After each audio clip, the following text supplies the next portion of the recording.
Hey everyone, Donovan here. In this unit, we're going to be having a look at some game development, and we're going to be using this program called GDevelop to do that.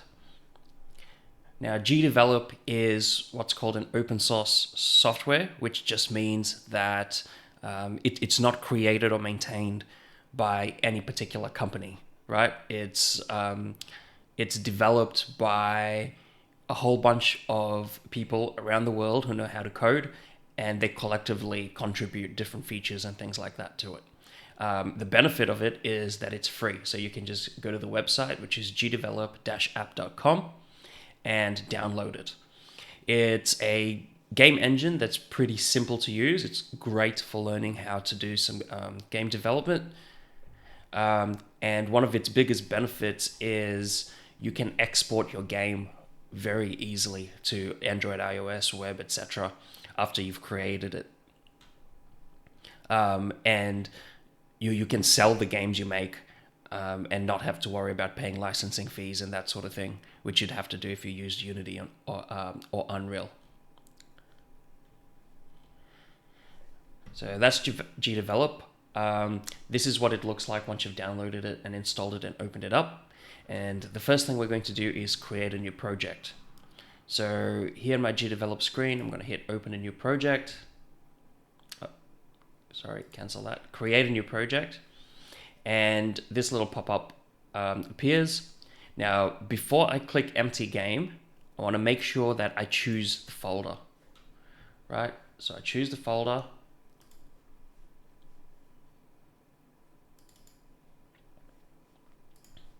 First, and then I'll create empty game after that.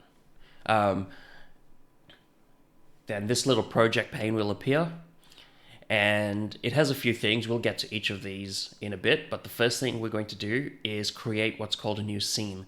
And a scene in GDevelop is what all your levels, what your menus and things like that are going to be. So I'm going to hit plus to create a new scene, and I'm going to rename it straight away, and we're going to call this level 1. And then I'm just going to double click it to open it up. Okay, so this is what I see. I have 2 tabs up here in addition to that start page we saw before. One that just says level 1 and one that says level 1 events. Level 1 is where we're going to actually build our level. So that's where we're going to have all the sprites and that sort of thing. And level 1 events is where we're going to do all the coding and things like that. We won't get to the coding in this video, but we'll get to it fairly shortly. Now, straight away, you should be able to see a black rectangle. This is the size of one of your screens, right? So the window, if you press play, which is this button up here, everything you see in here is just the size of this gray screen. So we're going to leave that for now, but one thing that's important is getting around this whole workspace, right? Because you're not just going to be building your game inside that window. We're going to be making a platformer game, which means we're going to build our level, horizontally that goes all the way down to the edge of the screen. And then we're going to get the camera, which is this rectangle, to just follow our player, right? So it'll slide across our whole level as our player moves across the level. So the middle mouse button, the scrolling button that zooms in and out, if you hold in Alt and then scroll, you'll pan left and right. And if you hold in Control, not Control, Shift.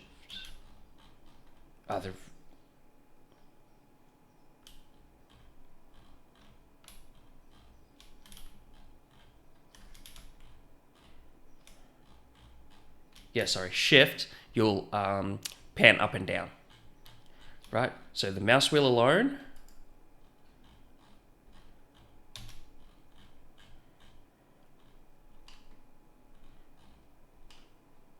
will zoom in and out. If you hold down the middle mouse button, that'll just allow you to drag and move things everywhere, right? So it'll allow you to quickly move around your layout. Okay, so that's your game screen. On this side, we have a properties panel, and on this side, you have an objects panel. Now, an object is going to be all the assets that you have in your game. So, actually, I'll just go add a new object. It includes all your sprites, all the text, which is like your scoring and things like that, and other things to do with like the keyboard and things like that we'll get to. There's also some experimental objects that people are testing. So here, there's a video, which will be helpful for like cutscenes and things like that once it gets up and running. But we're going to create a new sprite, and we're just going to call our new sprite the main character. And to add a picture to it, we're going to click add an animation. And once I hit add an animation, there's two ways I can add a picture, right? I can go online and I can find a picture, and then I can come here and hit add. So you can see I have some sprites here.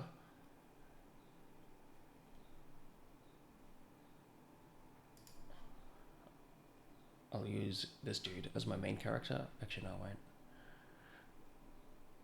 What else? I'll use this guy.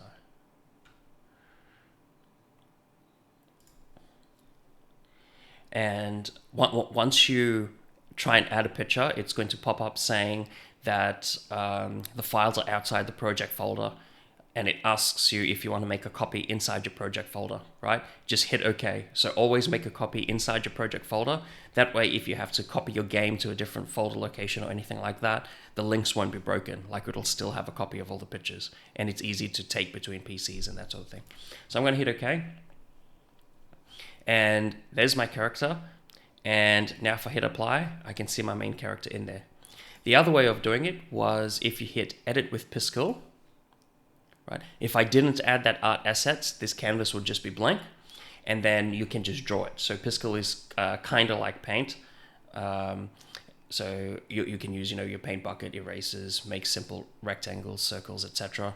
Do simple selections and change the colors, that sort of thing. Okay. Even if you get art assets online, you will be using Piskel to like make simple edits and things like that. For example, if I wanted him to shoot out of the cannon, I might create an animation, I don't know, called attack or fire or something like that, where I've come in here and I manually edit a couple frames to have like a blast looking animation as the bullet gets fired. But for now, we'll keep it as a static image, just to keep everything relatively simple. And there's our object. And now I'm going to drag the object into the screen. Okay, so that's our game so far.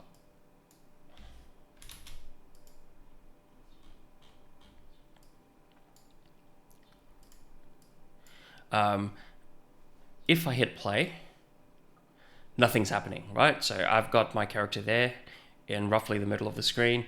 There's the character there. Nothing's really happening. So for us to get our characters to do stuff, we can either hard code it, but for a platformer game, GDevelop has some pre-coded behaviors called behaviors. So if I double click on our main character again, you can see next to this properties tab up here, there's a behaviors tab, right? I'm going to click on that, and I'm going to click add a new behavior. And there's a whole bunch of different options, but the one I want for my character is platform character. So I'll delete that again. Okay, so add a behavior, this one here, platformer character. And then the platform will be given to things that you can walk or run on. But I'm going to add platform character, and you can see it has a few things like gravity and things like that. That's because platformer character adds some physics, some simple 2D physics, which will allow you to fall and increase your speed and things like that as you move left and right. And it'll also add control, so you can move left and right. So left will be your left arrow key, right will be your right arrow key, and it also allows you to jump with the space button. So you guys can play around with that, but I'll leave it as default for now.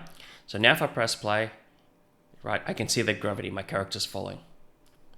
So for me to create something he can walk on, I'm just going to quickly add a new object, add a new sprite. I'm going to call this a platform.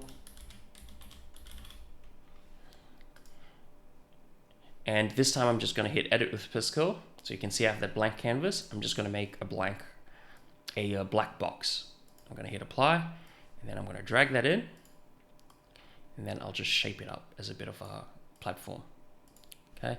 And then I'm going to now open the platform, go to behaviors, add a behavior, and I'm going to add the platform behavior. And I'm going to hit apply. So now if I press play, you can see I can move left, I can move right, and I can jump. Right? So I have the movement working in my game straight away. That's all for this video. I'll see you in the next lesson.